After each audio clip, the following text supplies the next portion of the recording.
বিয়ে বাড়িতে মাংস কম পড়ায় বাগবিতণ্ডা থেকে মারামারি। অতঃপর পাত্রপক্ষ বিয়ে ভেঙে দিয়ে ফিরে গেল। লগ্নভ্রষ্ট হলো দ্যুতি। কিছুক্ষণ পর খবর এলো দ্যুতির বাবা মা দুজন একসাথে বাড়ির পিছনের স্কুলের ছাদ থেকে লাফ দিয়েছে। অবস্থা ভালো নয়, বাঁচার আশা ক্ষীণ। মেয়ের বিয়ের খরচ উঠাতে নিজেদের একমাত্র সম্বল বসতবাড়িটা বন্ধক রেখেছিল দ্যুতির বাবা। তাতে শুধু গয়নার টাকাও জোগাড় না হলে বাড়িটা অবশেষে বিক্রি করে দেয়। বিয়ে সম্পন্ন হলে কনে বিদায়ের পরেই মালপত্র নিয়ে ভাড়া বাড়িতে ওঠার কথা ছিল তাদের। পাত্রপক্ষ পণ চায়নি, না টাকা পয়সাও চায়নি, না ঘর সাজানোর আসবাবপত্রও চায়নি, দামি গাড়িও চায়নি। ছেলে পোস্ট অফিসে সরকারি চাকরি করে। ভাগ্য করে নাকি এমন ঘরে বিয়ে ঠিক হয়েছিল দ্যুতির। সকলের ভাষ্যমতে পাত্রপক্ষের দাবি ছিল খুবই সামান্য। মেয়েকে হাতে কানে গলায় সোনা দিয়ে সাজিয়ে দিতে হবে, আর পাত্রের আত্মীয় স্বজন বন্ধুবান্ধব ও শুভাকাঙ্ক্ষীর সংখ্যা একটু বেশি, তাই বরপাত্রীর সংখ্যা একটু বেশি হবে, মাত্র 150। কোনোভাবেই আপ্যায়নে ত্রুটি রাখা যাবে না। ব্যাস এইটুকুই। গয়না আর খাবার। সরকারি চাকুরি করা বর, এটুকু তো আশা করতেই পারে। খাবারের তালিকা দেওয়া হয়েছিল দ্যুতির বাবাকে।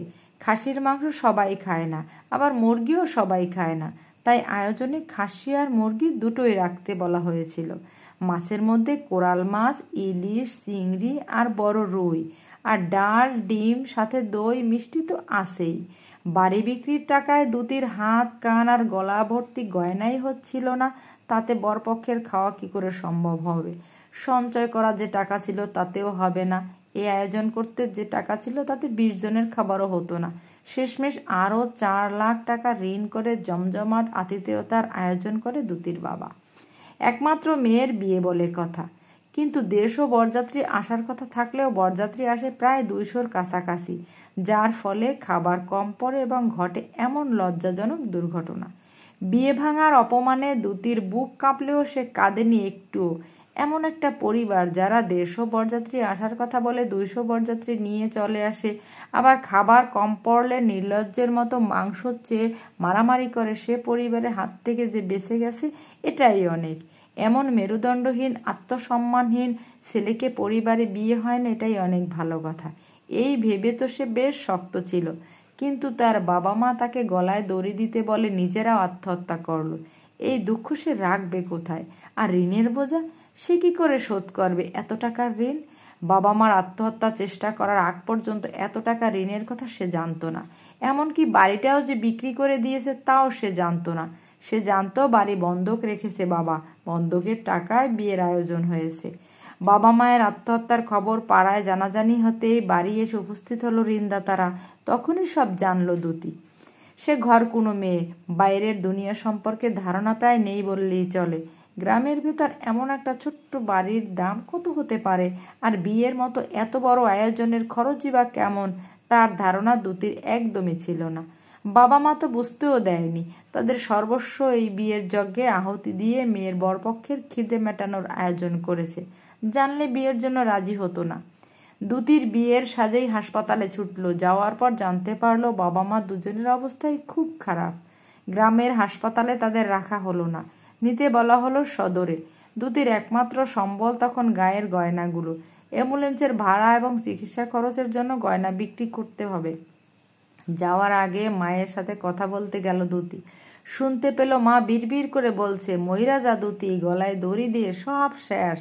দ্যুতি ভেঙে পড়লো খুব। কাঁদতে কাঁদতে হাসপাতাল থেকে দৌড় বের হয়ে গিয়ে একটা ছেলের সাথে ধাক্কা লাগলো। ছেলেটা ওষুধ হাতে নিয়ে ঢুকছিল হাসপাতালে। পরে ভাঙলো কিছু ওষুধের বোতল। ছেলেটা রেগে মেগে বলল, সিনেমার শুটিং চলছে, নিজেকে নায়িকা মনে হচ্ছে, এভাবে দৌড়ানোর মানে কি? দ্যুতির হিসকি উঠে গিয়েছে কাঁদতে কাঁদতে। কোনো মতে মাফ করবেন বলে গিয়েও বলতে পারলো না। পিছন থেকে পাড়ার জগলু কাকার আহাজারি শোনা যাচ্ছে। তাকেই রেখে এসেছিল বাবা মায়ের কাছে।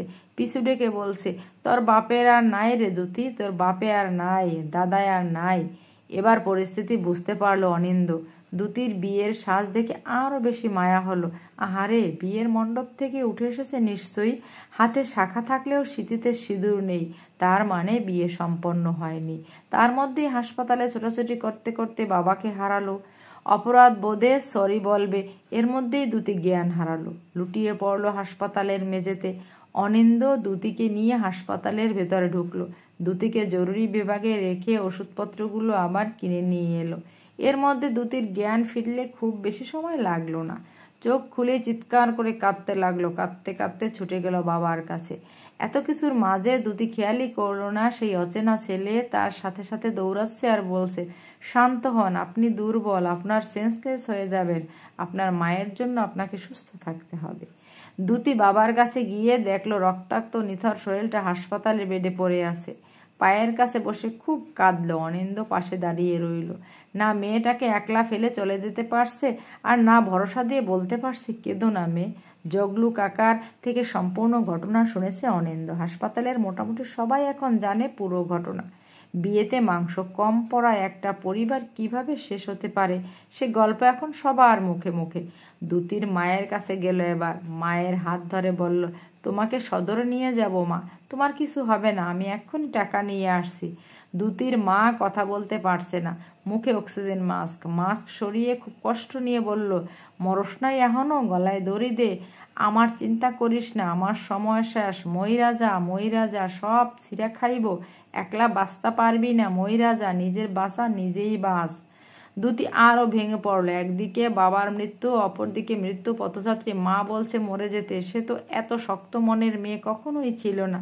কি করে সামলে উঠবে সব? এদিকে অনিন্দও শুনল সবটা। পরিস্থিতি আরও খারাপ হওয়ার আশঙ্কায় জগলু কাকাকে ডেকে দ্যুতিকে মায়ের থেকে সরিয়ে নিতে বলল। দ্যুতির গয়না বিক্রি করতে হলো না। অনিন্দ অ্যাম্বুলেন্সের ব্যবস্থা করে দিল তৎক্ষণাৎ। দ্যুতি জগলু কাকাকে নিয়ে রওনা করলো সদর হাসপাতালের উদ্দেশ্যে। অনিন্দর যেতে ইচ্ছে করলো দ্যুতির সাথে, কিন্তু বন্ধু অ্যাক্সিডেন্ট করে একই হাসপাতালে ভর্তি থাকায় যেতে পারলো না। বন্ধুও একা আছে, পরিবারের কেউ এখনো আসেনি। ভাবলো বন্ধুর পরিবারের কেউ এলে তারপর না হয় যাবে একবার। গেছে তো সদর হাসপাতালে, জগলু কাকার ফোন নাম্বারও রেখে দিয়েছে। হাসপাতালে আপাতত রাখবে, পরে অন্য কোথাও যাবে। ঘন্টা দুয়েক পর বন্ধুর পরিবার হাসপাতালে চলে এলে তাদের কাছে রোগের দায়িত্ব বুঝিয়ে দিয়ে অনিন্দ বেরিয়ে এলো। সবার আগে কল করলো জগলু কাকাকে। তিনি প্রথমবার কল ধরলেন না। আধ ঘন্টা আগেও তো কথা হলো। এখন কল রিসিভ না করায় চিন্তা হলো অনিন্দর।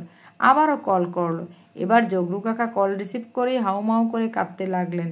অনিন্দ চিন্তিত স্বরে বারবার জিজ্ঞেস করতে লাগলো, কি হয়েছে? জগলু কাকা কাঁদতে কাঁদতে বললেন, বৌদি আর নেই, দ্যুতিমার কেমন জানি পাথর হইয়া রইছে, কথা কইতে আসে না। অনিন্দ সর্বপ্রথমে মনে পড়লো দ্যুতিকে তার মায়ের বলা শেষ কথাগুলো। বুক কেঁপে উঠল কথাটা ভেবে। জগলু কাকাকে বলল, আমি আসছি, আমি না আসা পর্যন্ত দ্যুতিকে চোখে চোখে রাখুন, চোখের আড়াল করবেন না। অনিন্দ বাইক নিয়ে রওনা হলো। গন্তব্য সদর হাসপাতাল। সম্পূর্ণ অচেনা অজানা একটা মেয়ের চিন্তায় সে ঘামছে। রাস্তা ফুরাতে চাইছে না। পুরো রাস্তা প্রার্থনা করতে করতে গেল মেয়েটা কোনো ভুল পথে পদক্ষেপ নেবে না তো। হাসপাতালে পৌঁছানোর আগেই জানতে পারলো দ্যুতিকে পাওয়া যাচ্ছে না। জগলু কাকা কল করে জানালো। অনিন্দ ভীষণ ভয় পেয়ে গেল। বাইকের স্পিড বাড়িয়ে 10 মিনিটের পথ 5 মিনিটে শেষ করে হাসপাতালে পৌঁছালো।